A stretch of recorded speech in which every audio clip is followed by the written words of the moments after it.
Now, the second most important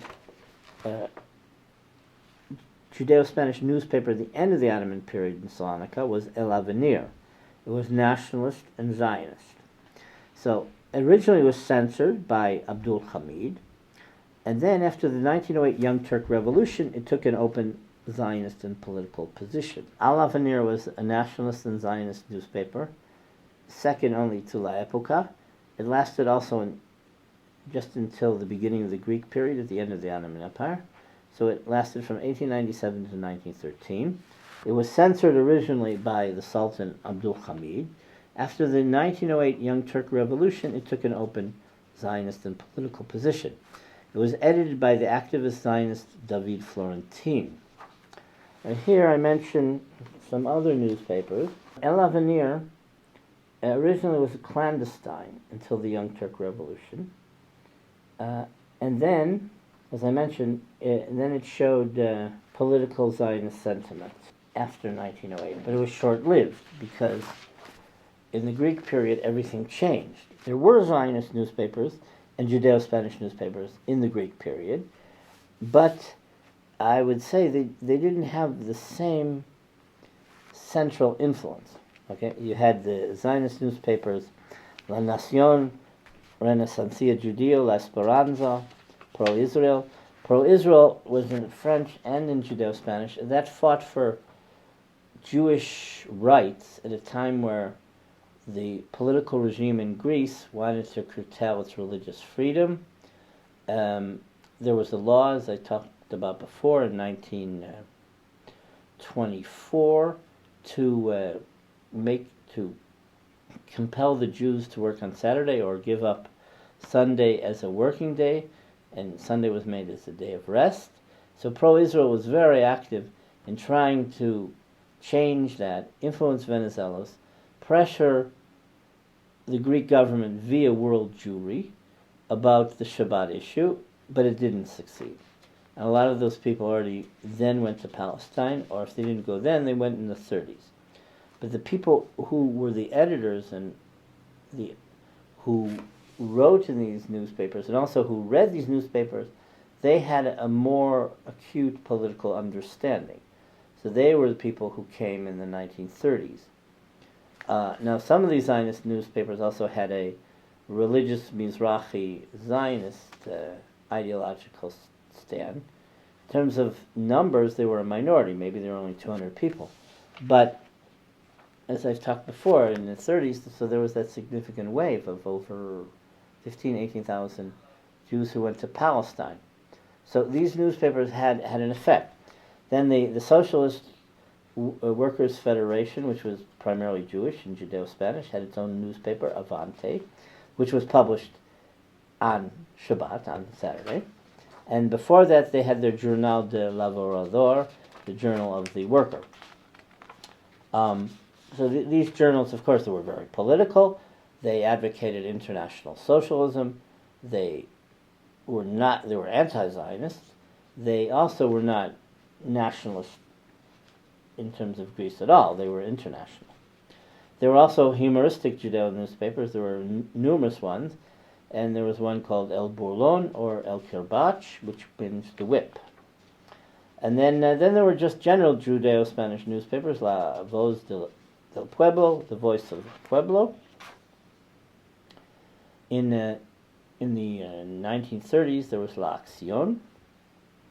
I'll talk about that briefly in a few minutes. But there were the French Jewish newspapers, which by the late 20s, 30s were much more dominant than the Judeo-Spanish press. There was a business newspaper, L'Impartial, Le Progrès, which was very Jewish, edited by Samoniano. There was Journal de Salonique, La Liberté, Opinion, which was like a major city newspaper in French, obviously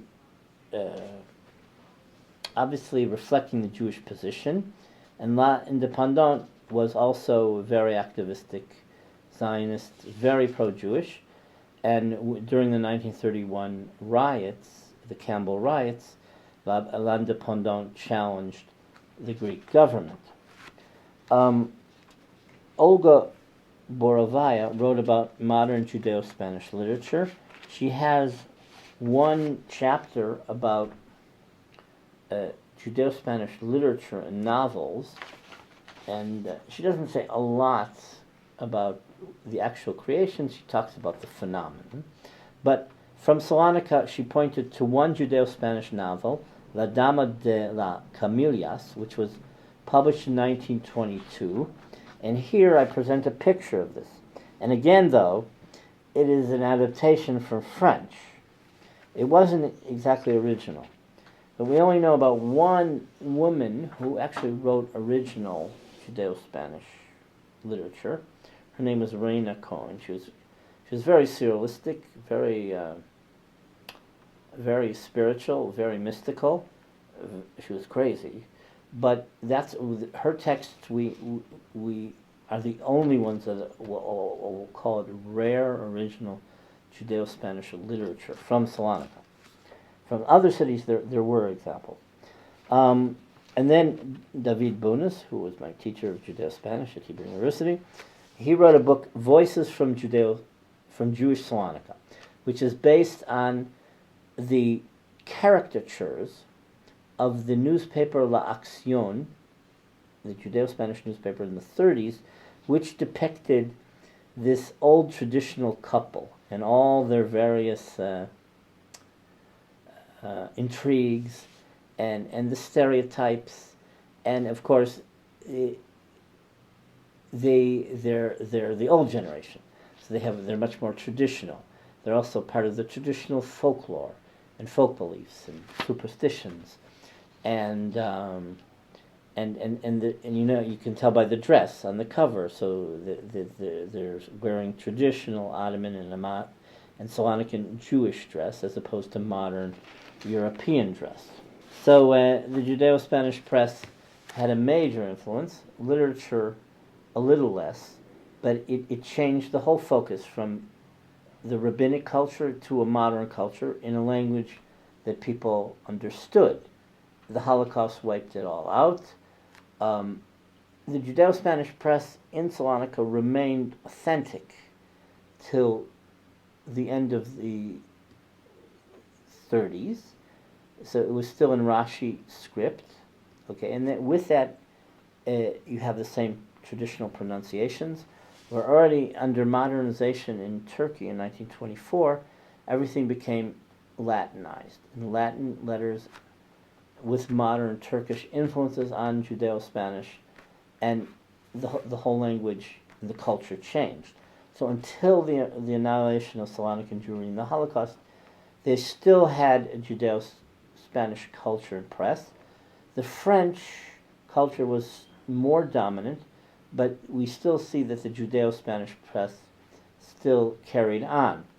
Again, and maybe part of the conclusion is that the Judeo-Spanish culture was fortified and authentic in an Ottoman setting, where the Jews were autonomous, and they weren't threatened by the government or societal forces.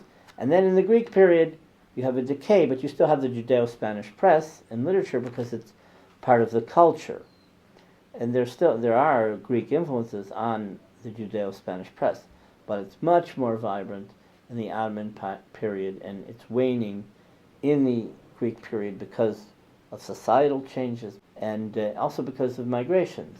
The Jewish society is going down in numbers, and the Judeo-Spanish press is a reflection of that.